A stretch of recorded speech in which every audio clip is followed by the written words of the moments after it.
Welcome to a very special President's Note. Look, I dressed up.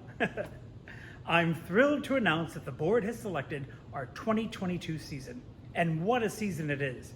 I'm also here to share with you that the New Works Committee has pared down the 97 entries, and we're ready to announce the selections for our New Works Festival. Let's start there. The New Works Festival runs for 5 weekends in September and October, with a new show or 2 one-acts each Friday and Saturday night. Admission is by donation. As we continue to celebrate our 75th anniversary, we are committed to a meaningful effort to amplify new voices and to engage, challenge, and connect our audiences to each other and to the wider community. With that in mind, September 24th and 25th, we present 2 one-acts. Boulevard of Dreams by LaDarrion Williams takes place on the night of the 1940 Academy Awards in the bar of the Story Ambassador Hotel. Prior to that historic occasion, Hattie McDaniel interacts with 2 hotel employees. Their conversations and stories reveal the hopes and struggles that are the beating heart beneath a glamorous world dominated by racism and socioeconomic inequity. Also on the stage that night, M.J. Kang's Pretender centers on the lives and careers of present-day Korean American women and asks big questions like, what really constitutes cultural and racial identity? Pretender is a pointed and deeply felt contemporary drama with comedy and consequences. On October 1st and 2nd, we have 2 more one-acts.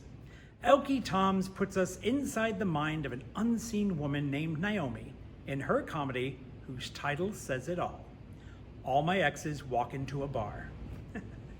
Sounds like the start of a great joke.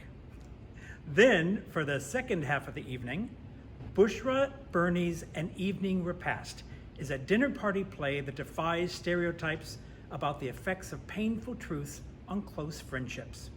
Banter-filled, lively conversation amongst young married people dig into family histories and show contemporary relationships that dispel myths about seeing South Asian people as a monolith.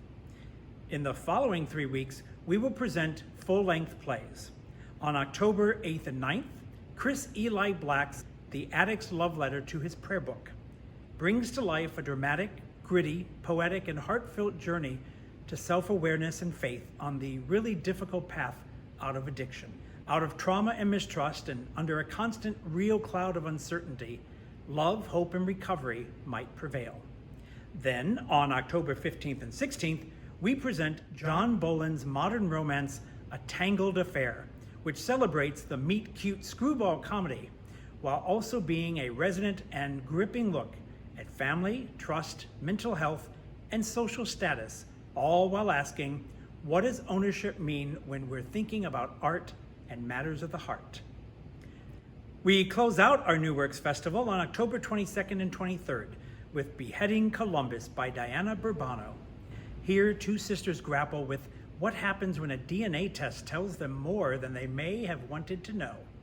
Crisp, comic, thoughtful, and thought-provoking, this comedic drama looks seriously at the trauma of colonialism while asking what really defines family and what does it mean to find our voice. 5 weekends, 7 plays, 1 theater. Come join us at the Morgan-Wixson as we elevate the greater potential of what theater can offer to our lives. And we couldn't have done this New Works Festival without the valiant efforts of Marai Buthong, Jonathan Saya, and Melanie Anthony, and the entire New Works Committee. Thanks, everyone.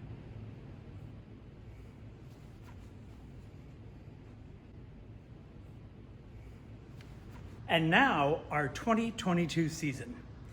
15 months ago, when the pandemic closed down our world, our production of Sweat had been cast and started rehearsals. Director Elena DeSantos and her cast continue to work on the show throughout the past year and a half. And Chance Theater presented a virtual showing of this production last month. And so we open our 2022 season with Sweat by Lynn Nottage, presented in association with Chance Theater. Then in March, we'll be presenting I Don't Have to Show You No Stinkin' Badges by Luis Valdez.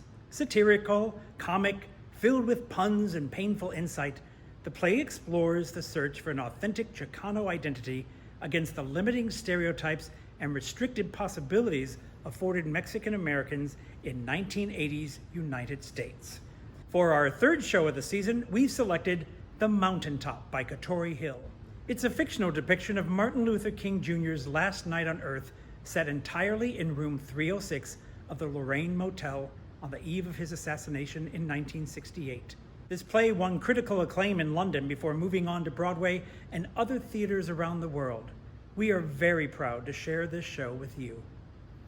We follow that with our summer musical, a new Broadway version of Rodgers+Hammerstein's Cinderella.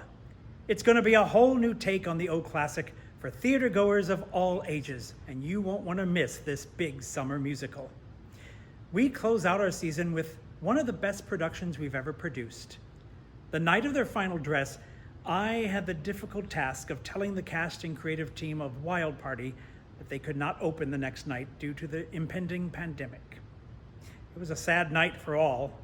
The voices, the dance, the sets and lighting that night, it was all extraordinary. But we promised the cast that we would do the show when we could. So, Andrew Lippa's Wild Party, directed by Kristen Tower Rolls, closes out our exciting 2022 season. I do want to thank Christine Brewer, Nico Montalibano, Larry Gessling, and the entire play reading committee who took the board's direction to break boundaries and think out of the box and came back with this extraordinary season selection. Thank you guys for all the hard work. Please put these dates in your calendar, sign up for our mailing list, or become a member for discounts and activities. And continue to watch these video messages and check out our website for all the information on auditions, tickets, membership offerings, the announcement of our Yes season, and all you need to know about the Morgan-Wixson Theater. Thanks for your time, and see you next month.